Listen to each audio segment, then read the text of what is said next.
নমস্কার, আশা করি সবাই খুব ভালো আছেন। স্বপ্নের দেশ আমেরিকার এই নতুন ব্লগে সবাইকে স্বাগত জানাই। আজ আমাদের ইন্ডিয়া যাওয়ার ফ্লাইট। রাত্রি 9:30টায় নিউ জার্সি থেকে ইন্ডিয়ার ফ্লাইটে বসবো। কিন্তু আমাদের বাড়ি নিউ জার্সি থেকে অনেকটাই দূরে, তাই জন্য আমাদেরকে আগে যেতে হচ্ছে ওয়াশিংটন ডিসি। আমাদের বাড়ি থেকে 5 ঘন্টা ড্রাইভ করে ওয়াশিংটন ডিসি, সেইখান থেকে প্লেন ধরে যাব নিউ জার্সি, আর নিউ জার্সি থেকে প্লেন ধরে আবার দিল্লি থেকে প্লেনে করে আবার কলকাতা। আমাদের 3টে প্লেন পাল্টাতে হবে। ওয়াশিংটন ডিসি আসার জন্য আমরা গাড়ি ভাড়া করেছিলাম, না হলে কিন্তু এই 4 বা 6 মাসের জন্য যে আমরা ইন্ডিয়া যাচ্ছি, গাড়ি পার্কিংয়ে প্রচুর টাকা দিতে হতো। তাই জন্য আমরা গাড়ি ভাড়া করে এইখানে গাড়িটা ফেরত দিয়ে দিয়েছি। এবার এইখান থেকে বাস ধরে চলে যাব এয়ারপোর্ট। ওইটা এয়ারপোর্টেরই বাস, এই পুরো জিনিসটা এয়ারপোর্টের ভেতরেই আছে, কিন্তু তবে এইখান থেকে বাস ধরে যেতে হবে। আমরা আমাদের বাড়ি থেকে বেরিয়েছিলাম রাত 12:30টায়, এখন বাজে সকাল 6টা। এখনও দেখুন বাইরে অন্ধকার, ঠান্ডাও ভালোই পড়েছে এইখানে, তাই জন্য দুটো বাচ্চাকেই জ্যাকেট পরিয়ে দিয়েছি। এই দেখুন, এই বাসটাই করে চলে যাব আমরা এয়ারপোর্ট। 6 বছর পরে ইন্ডিয়া ফিরে যাওয়ার সুযোগ পেলাম। আমার যে কী আনন্দ হচ্ছে আমি বলে বোঝাতে পারবো না।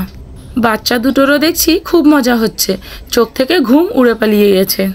আমার ছোট ছেলে এই প্রথম প্লেনে বসবে, আমার বড় ছেলের দ্বিতীয়বার। আমার বড় ছেলে যখন 7 মাসের ছিল তখন আমরা গিয়েছিলাম ক্যালিফোর্নিয়া।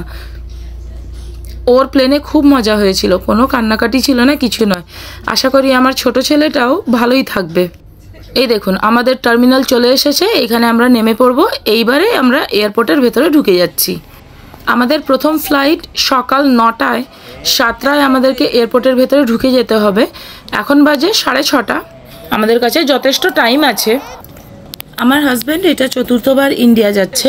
প্রথমবার এসেছিল আমার সাথে দেখা করতে, আমাদের তো অনলাইনে দেখা, জীবনসাথী.com-এ আমাদের দেখা হয়েছে, তো ও আমার সাথে দেখা করতে এসেছিল। দ্বিতীয়বার এসেছিল বিয়ে করতে, আর তৃতীয়বারে আমি ওর সাথে আমেরিকা এসেছি, ও আমাকে নিতে গিয়েছিল, আর এটা 4র্থবার। আমার তো ইন্ডিয়ায় জন্ম, ইন্ডিয়ায় বড় হওয়া, তাই জন্য স্বাভাবিক যে আমার ফিরে যেতে পেয়ে খুব আনন্দ হচ্ছে। কিন্তু আমার হাজব্যান্ড তো আমেরিকাতেই জন্ম, আমেরিকাতেই বড় হওয়া, তার সত্ত্বেও ওর ইন্ডিয়া এত ভালো লাগে, মানে ইন্ডিয়া যাওয়ার জন্য ও 10 পা বেরিয়ে থাকে। দেখুন তো এই এয়ারপোর্টটা কি সুন্দর দেখতে। এবার আমরা টিকিট কাউন্টারের দিকে এগিয়ে যাচ্ছি। আমাদের এইখান থেকে নিউ জার্সি, আর নিউ জার্সি থেকে দিল্লির ফ্লাইটটা হচ্ছে আমেরিকান এয়ারলাইন্স। বড় বড় ভারী ভারী ব্যাগগুলো এইখানে দিয়ে দেব, আর ওইগুলো বইতে হবে না আমাদের। আমরা টোটাল 5 জন যাচ্ছি, কিন্তু আমাদের সিট বুক হয়েছে শুধু 4টে, তাই জন্য আমরা 4টে বড় বড় ব্যাগ, 23 কেজি করে 4টে ব্যাগ আমরা পেয়েছি। আর তারপরে আমাদের নিজস্ব পার্সোনাল ব্যাগ আছে, যেমন আমার পার্স আছে, মায়ের পার্স আছে, আর আমার হাজব্যান্ডের একটা ল্যাপটপ ব্যাগ আছে। আর তারপরে একটা করে ক্যারি অন পেয়েছি, ছোট ব্যাগ, যেটা আমরা প্লেনে আমাদের সাথে নিয়ে যেতে পারবো। আমার ছোট ছেলের এইবারে কোনো সিট করা হয়নি, তার কারণ হলো আমার বড় ছেলেকে যখন প্রথমবার নিয়ে গিয়েছিলাম ও কোলে কোলে গিয়েছিল, আমাদের কোনো অসুবিধা হয়নি। তো এবার যদি অনেক অসুবিধা হয় তাহলে ফিরে আসার সময় ছোট ছেলের একটা সিট নিয়ে নেওয়া হবে।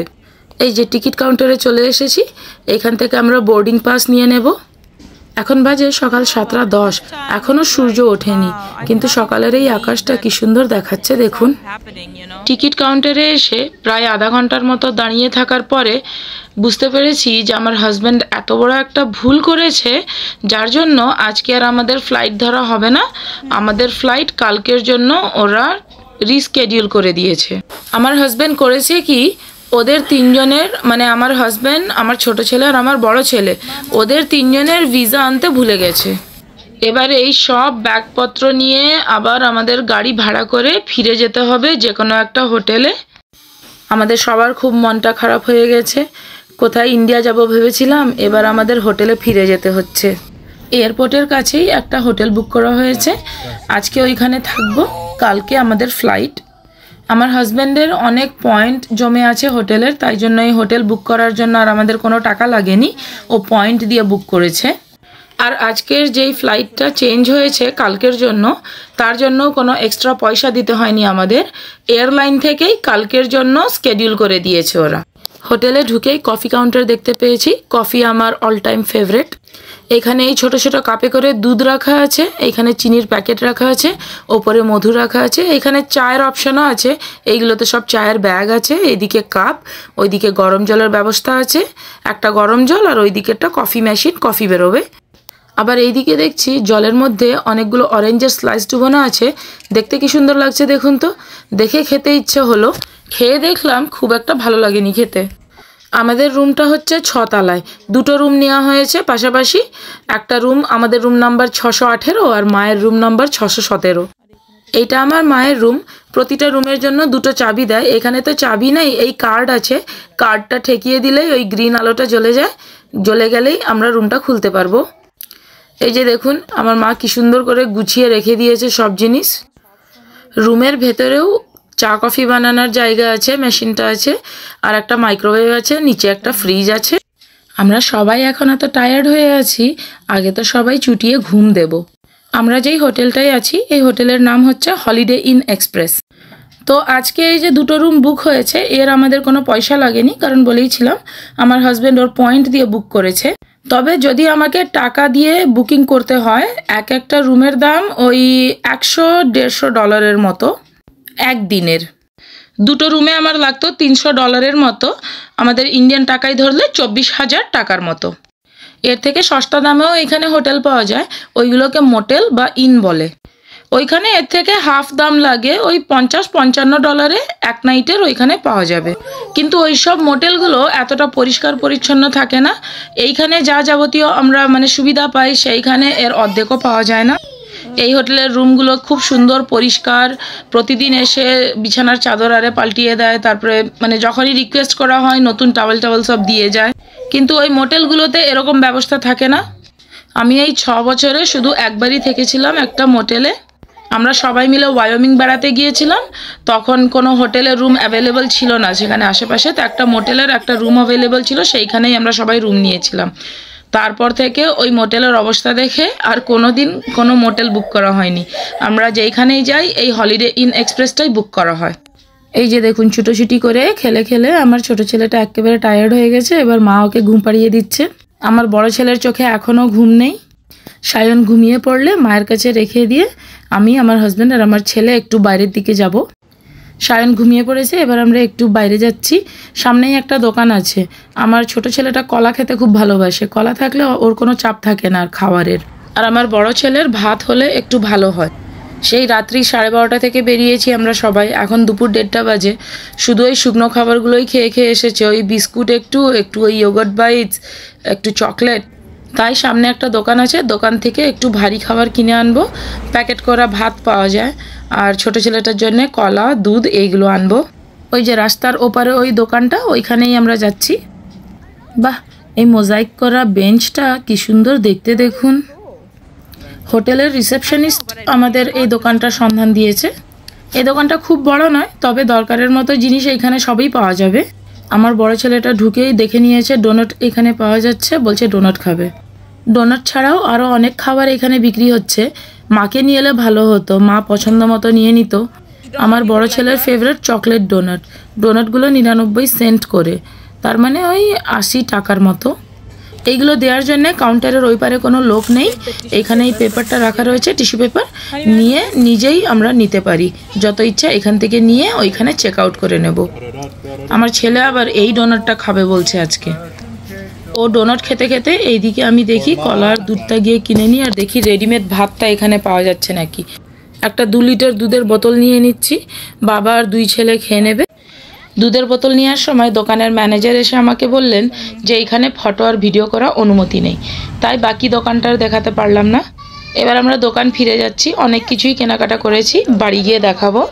যেতে যেতে আইসক্রিম দোকান দেখতে পেয়েছে, আমার ছেলে আইসক্রিম খাবে। আর ঠিক আইসক্রিম দোকানের পাশেই একটা রেস্টুরেন্ট আছে, আমার হাজব্যান্ড ওইখান থেকে এই খাবারটা অর্ডার দিয়েছে। এই খাবারের নাম হচ্ছে জাইরো। জাইরো হচ্ছে একটা রুটির ভেতরে মাংস, টমেটো, লেটুস পাতা, পেঁয়াজ দিয়ে আর একটা সস দিয়ে প্যাক করা। ও এখানে বসেই খেয়ে নিচ্ছে। আমার ছেলে কিছু খাবে না, ও শুধু আইসক্রিমটাই খাবে। আর মায়ের জন্য একটা চিকেন জাইরো প্যাক করে নিয়েছি। ওই খাবারের দোকানটা আমাদের হোটেলের ঠিক পাশেই, এইটাই আমাদের হোটেল। গিয়ে দেখি মা আর সায়ন এখনও ঘুমাচ্ছে না, উঠে পড়েছে। আমার বড় ছেলে $12 দিয়ে এই আইসক্রিমটা নিয়েছে, কিন্তু দেখুন ওর অর্ধেকও খায়নি। দেখি ওর ভাই খায় নাকি, না হলে ওর বাবা খেয়ে নেবে। আমার এইসব আইসক্রিম আবার এখানে ভালো লাগে না। বাহ, দেখুন ঘুম থেকে উঠে পড়েছে দুজনেই।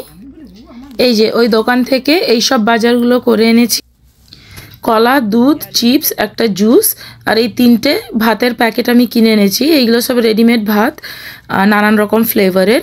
এইগুলো 90 সেকেন্ড মাইক্রোওয়েভে গরম করে নিলেই একবারে টাটকা ভাতের মতো খেতে লাগে। মানে একেবারে টাটকা ভাতের মতো সুস্বাদু তো হয় না, তবু একটা ভালো অপশান। আমার 2 ছেলে পেট ভরে এই ভাত খেয়ে নেয়। এই যে দেখুন গরম গরম ভাত রেডি। এই ভাতগুলোতে নুন একটু কম থাকে, তো আমি নুন হোটেল থেকেই নিয়ে এসেছি, নুন আর কালো মরিচ গুঁড়ো। এই যে ছোট্ট ছোট্ট নুনের প্যাকেট, চিনির প্যাকেট, কালো মরিচ গুঁড়োর প্যাকেট, এইগুলো প্রায় সব হোটেলেই এইখানে পাওয়া যায়। ছোট ছেলেটা বায়না করছে, ও এখন কলাই খাবে, ওকে কলা খাইয়ে দিচ্ছে মা, আর এইদিকে আমি বড় ছেলেটাকে ভাত খাইয়ে দিচ্ছি। যতই পিৎজা বার্গার থাকুক, আমার বড় ছেলের দুপুরবেলা ভাত না খেলে ওর ঠিক পোষায় না। আর এই যে ছোটটার কলা খাওয়া হয়ে গেছে, এবার দাদাকে ভাত খেতে দেখে ও এসে ভাত খাচ্ছে। সবার খাওয়া দাওয়া হয়ে গেছে, এবার শুধু ভিসাগুলো আসার অপেক্ষা। কোথাও আর যাবো না, হোটেলে বসেই রেস্ট করব আমরা। আজকের ব্লগটাও তাই এইখানেই শেষ করছি। এই ভিডিওটা দেখার জন্য আপনাদের অসংখ্য ধন্যবাদ জানাই। ভিডিওটা ভালো লেগে থাকলে একটা লাইক করে দেবেন। যদি মনে হয় এই ভিডিওতে আমি যে ইনফরমেশনগুলো দিয়েছি কারো কাজে লাগবে, প্লিজ শেয়ার করে দেবেন। আমার ভিডিওগুলো যদি আপনাদের ভালো লাগে আমার চ্যানেলকে সাবস্ক্রাইব করবেন আর পাশে দেওয়া বেল আইকনটি ক্লিক করে দেবেন, তাহলে ভিডিও পোস্ট করার সাথে সাথেই আপনারা দেখতে পাবেন। ঈশ্বরের কাছে প্রার্থনা আপনারা সবাই ভালো থাকবেন, সুস্থ থাকবেন। দেখা হবে আবার পরের ভিডিওতে।